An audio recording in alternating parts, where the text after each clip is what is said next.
तुमच्या गावच्या स्मशानभूमीच्या अनेक समस्या होत्या, अनेक तक्रारी होत्या, अनेक अडचणी येत होत्या त्या ठिकाणी लोकांना जाण्या येण्यासाठी. तर आत्ताची नेमकी परिस्थिती काय आहे, काय सांगा? आता एकदम नंबर एक परिस्थिती झालेली आहे. म्हणजे दिवसा यायला सुद्धा भ्या वाटत होतं पहिलं. आमच्या घरची तरी येत सुद्धा नव्हती. स्वतः मी वैयक्तिक फवारायचं, झाडं तोडायचं, ती म्हणजे सेवा मी स्वतः वैयक्तिक करीत होतो. बरं, आधी नेमकी अडचणी काय होत्या? अडचण म्हणजे झाडं झुडपं सगळं चिकल खट मड आणताना जर असं चव्हाचावण धरून आणायचं ट्रायलीमध्ये, असली अवस्था बेकार होती.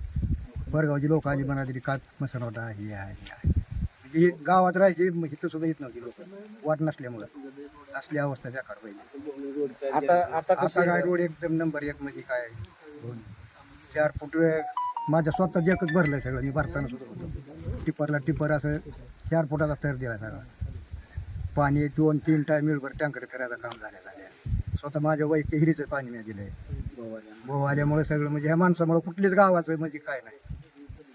आता एकदम रस्ते म्हणजे गावाला देव माणूस आमच्या म्हणजे थोडक्यात झाल्यासारखं झालं. बरं बरं, म्हणजे गावातल्या इतर सुविधा बरोबर एकदम म्हणजे स्मशानभूमीच्या नादच सुद्धा सगळी करायला कामं. नाही. स्वतः उन्हात आम्ही तिकडे पाईपलाईन चालू होती, मी स्वतः हाताला धरून झाडाखाली बोललेलं आलं नाही तर असल्या उन्हात गेल्यावर्षी उभा राहिला होता. आम्ही शेतकरी असताना 10-5 झाडाखाली उभा राहिला आणि बिचारा एकदम उन्हात उभा राहिला.